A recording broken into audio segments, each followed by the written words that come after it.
Welcome to This Explainer. I'm your host, and today I'm putting on my expert editor hat because we're going to unlock the absolute secrets of the passive voice. We're going to fix your most common mistakes and give you some incredibly simple life hacks to help you master this tricky grammar rule once and for all.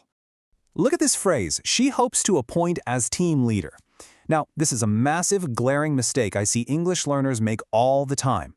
The first version implies she's actively planning to hire someone else. What they actually mean is she hopes to be appointed. We absolutely have to fix this confusion between doing the action and receiving the action. Okay, let's dive into this. Consider this really simple question. Did the house paint itself, or was it painted? Well, unless it's a magical house, it didn't just pick up a brush. It received the action. That right there is the absolute core concept of the passive voice. The subject of your sentence is the receiver. Section 1. The Golden Passive Formula. Here's your first life hack. This structural shift formula applies no matter what tense you're using. Present, past, future, it really doesn't matter. The golden foundation is always object plus the verb to be plus the V3, which is the past participle. You want to lock that formula right into your memory. And here is my absolute favorite trick.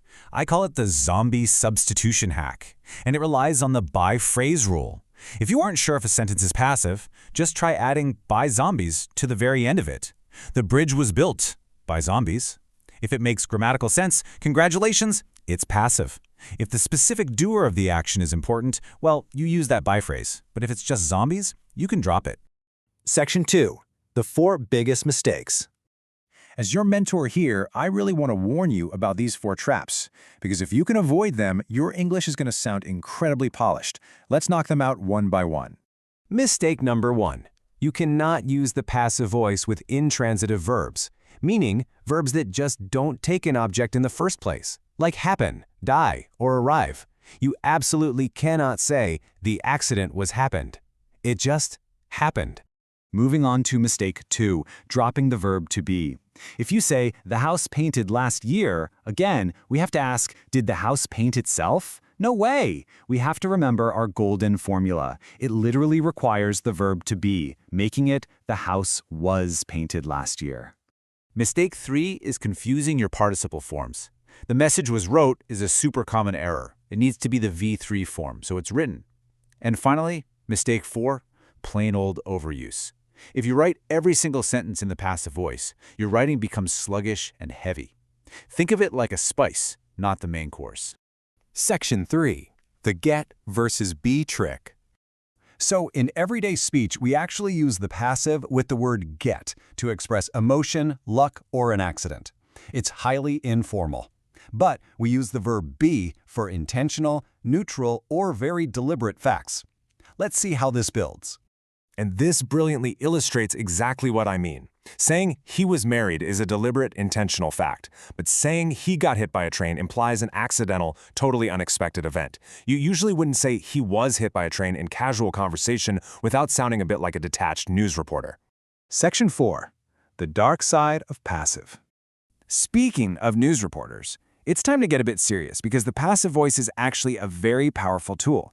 Media watchdogs have heavily analyzed this. For example, MIT research showed that over an 18-year period, the New York Times used the passive voice twice as often when referring to Palestinian subjects compared to Israelis. Or take this domestic example. A publication wrote that someone was shot by New York Police Department bullets instead of simply shot by police. Dropping the active agent obscures responsibility. It quite literally shapes public perception by removing the person who pulled the trigger from the sentence. The Zero Tolerance Guidelines for Reporting on Domestic Abuse states, violence is always a conscious choice of the perpetrator. Passive voice suggests that violence just happened. When a headline reads, "Woman died of compression of the neck," it makes the perpetrator entirely invisible. It totally deflects the blame. Which brings us to our final thought today. The passive voice is a brilliant tool, a mathematical formula, and a conversational hack. But as we've seen, it also carries real weight. So I have to ask you, are you controlling your words, or is the passive voice controlling you? Be intentional with your grammar and definitely start actively analyzing the news you read. Thanks so much for joining me on this explainer, and keep learning.